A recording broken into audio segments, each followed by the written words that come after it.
We made it to spring, and I thought I'd take you around and show you what's going on in the orchard in the spring of 2020. Let's go.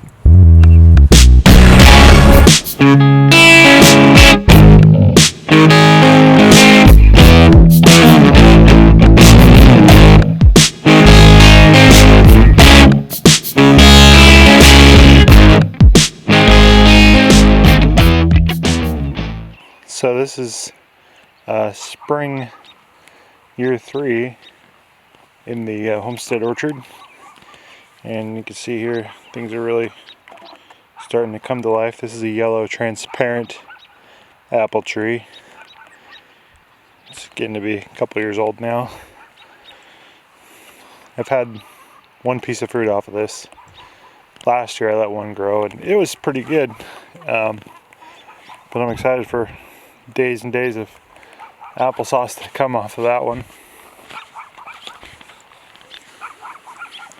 This is the red Gravenstein apple tree. This one's really starting to take some shape, and it's leafing out. No blossoms this year, but that's okay. It's not really what the orchard's about right now. It's just about growing trees. So hopefully next year we start seeing some fruit off all these. So this is the Melrose apple, and I had a Hudson's Golden Gem here last fall, and when I'd ordered that Hudson Golden Gem, they sent me 2, and so I gave this one to a friend, and I got this Melrose to replace it. And we had some opportunities this winter to try a bunch of different varieties of apples, and Melrose was one of the ones that my wife liked the most. And we had heard that it has a very long storage life in our climate, kind of naturally, so I was excited to hear about that. Here's another one we planted last year. This is the Ashmead's Kernel. It's old English variety for making cider. It's looking pretty good. And then look at the blossoms on this guy. This is a Washington variety found in Wainuchi Valley, which is probably like 2 hours south of here. And this thing's got a ton of blossoms. And we'll see if anything comes of that. I don't know. Probably pick most of the fruit off, but if I get one on there, I might leave it. This one I am excited about, and if I did see some fruit on there, I'd be hard pressed to pick them all off. This is the Crispin apple, or the Mutsu apple. It's definitely one of my favorites. So this year when I was pruning this, you can see right there, I took that cutting and pruning and put it on some rootstock, and it's looking like it took. So start multiplying that apple and sharing it. Very good apple. I probably need more than one tree. Let's see, this one was just a whip we got last year. It's a Wolf River apple. It's supposed to be a pretty good cider apple. If the dogs don't chew it up. Knock it off. Stupid corgis. And this one here is the Cosmic Crisp apple. And that was just a whip last year, but should start branching out this year. Pretty good. And this here is one of the rare varieties. This is the 20-ounce apple that gets, the size of a softball or whatever. And it's supposed to be pretty tasty. It's just kind of a column with a couple branches at the bottom, so I'm hoping it puts on some good growth this year. And moving down the line, I believe this is the Williams Fried apple. Yep. I got these labels on Amazon, and I thought that would be awesome, and come label all my trees. I have a drawing inside with whatever you think, which, you know, varieties which, but I thought the labels would be nice, and the labels stuck. They got all hard and fell off within a month. They're all crispy plastic. So this is the king apple. This is by far the biggest apple tree I have, and I expect some big things out of this one this year. No blossoms this year, but that's okay too. So just let it keep on growing.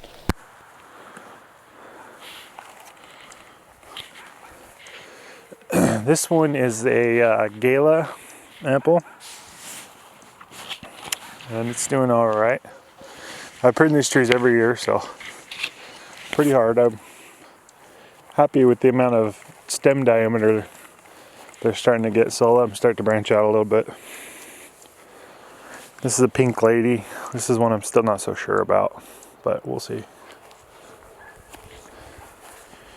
And then we have a Honeycrisp. This is the 3 Honeycrisp. I think I've said this before, but when I first started an orchard, I thought I needed 3 Honeycrisp because it was my favorite apple. And it's by far not my favorite apple anymore. So next year we'll be adding some more varieties that I've been getting to try, and expanding the orchard and really get the apples that are my favorite. So this is the Akani apple. It's a pretty tasty apple.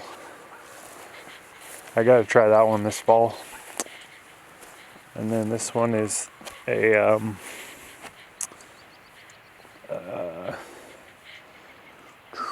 I've forgotten what this one is. It might be a Spartan. I believe that might be a Spartan apple. Like I said, I have this all written down inside, so I won't ever just forget. And this one's a Chehalis. So another one I gotta try this year. It's a Washington variety. Very delicious. I recommend that one. This one's the Sweet 16. I also gotta try that one this fall, and it was pretty good. I think the one I got was a little overripe because I didn't taste the anise or the licorice flavor. But I'm not giving up on it, and I'm really happy with the way this tree is taking shape. So just let it keep on growing. And this one's Liberty. It's a pretty good looking tree. It's gonna have some blossoms this year, maybe a piece of fruit. So yeah, that one, last one a couple trees ago, was a Spartan, because I always get the Spartan and Liberty mixed up. And this one is a Cox Orange Pippin, which I have tried, and it was really good. It's one of the most popular varieties in England, so it's a pleasant surprise when I got to eat it. And this one's the other Hudson Golden Gem that I kept.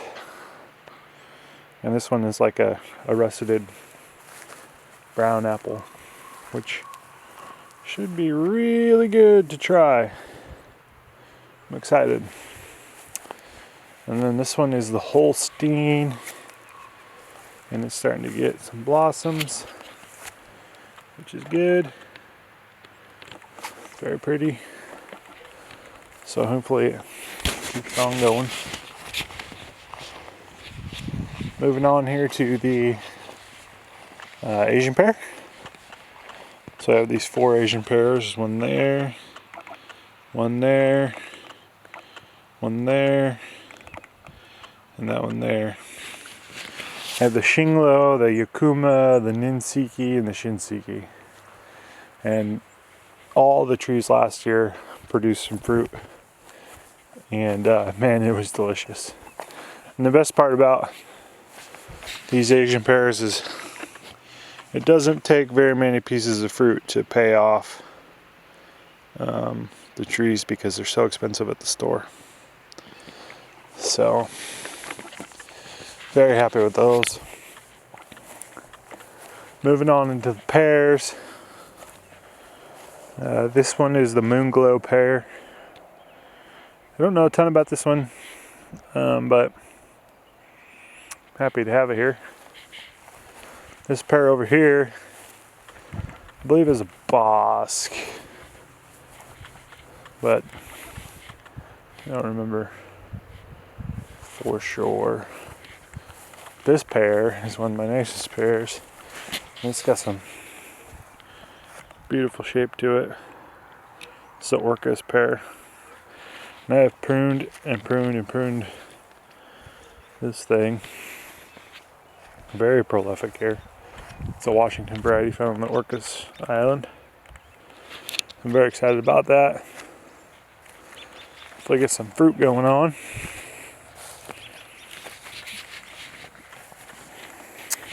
This pear I got this year, and I moved the pear that was here last year. Kind of a long story, but this is a Seckle pear, and I did try this one also this year. Man, what a good pear. It's amazing the flavor difference in these fruits. That's kind of why I'm doing this, you know, mix it up a little bit. And then this is the Satsuma plum, which is looking pretty good. And then these next two are the ones that always leaf out first in the winter. This is the Methley plum, which is very like lush and full, nice tree. I'm excited to get some plum fruit. I know it's probably going to be another year or two, but plums are so good. This one is the Shiro plum. I've had this tree a couple of years. It was in a pot for a while, so that kind of stunted it. And then it had a big fork, and I pruned that off because I really didn't like it. And so it's finally starting to get happy and take a shape that's decent. I've had this tree 4 years, believe it or not, and it's still only about 3 feet tall. So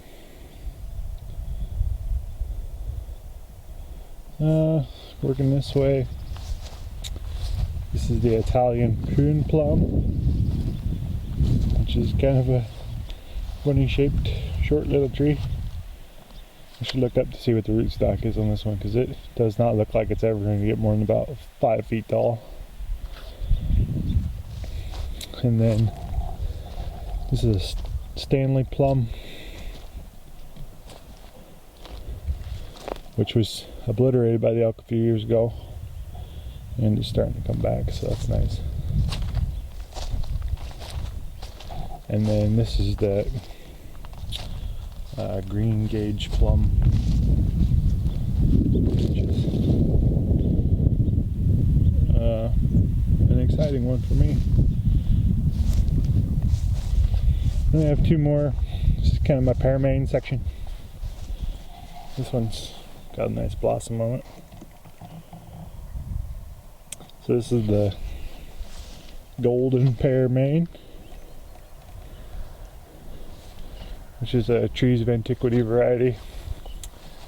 And then this one down here is the blue pearmain. Another nice tree. I'm going to get a lot more pearmains next year.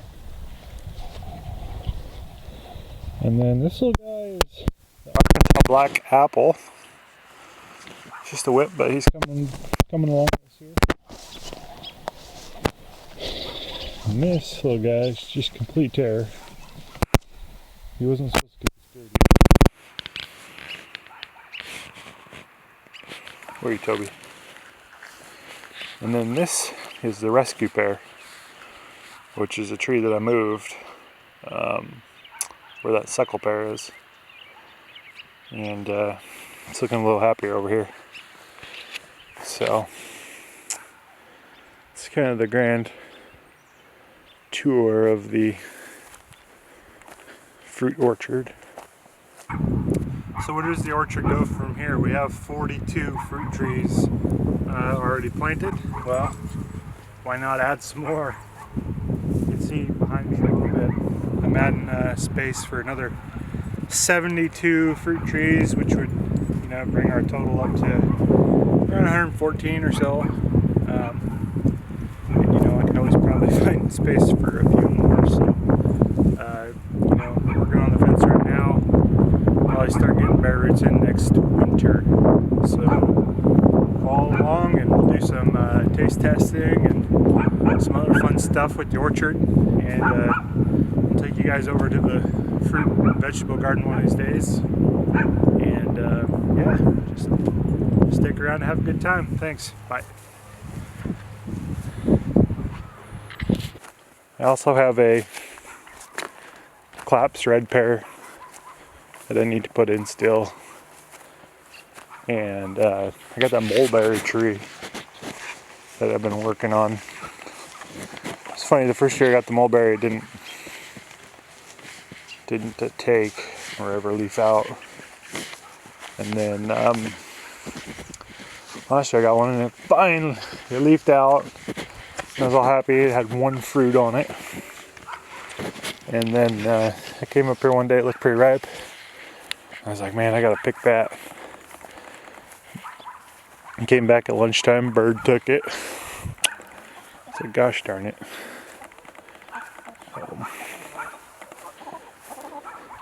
Just a little overview of the new orchard. Basically, fenced off about another 150 feet by 150 feet. And have a little vegetable garden in here this year.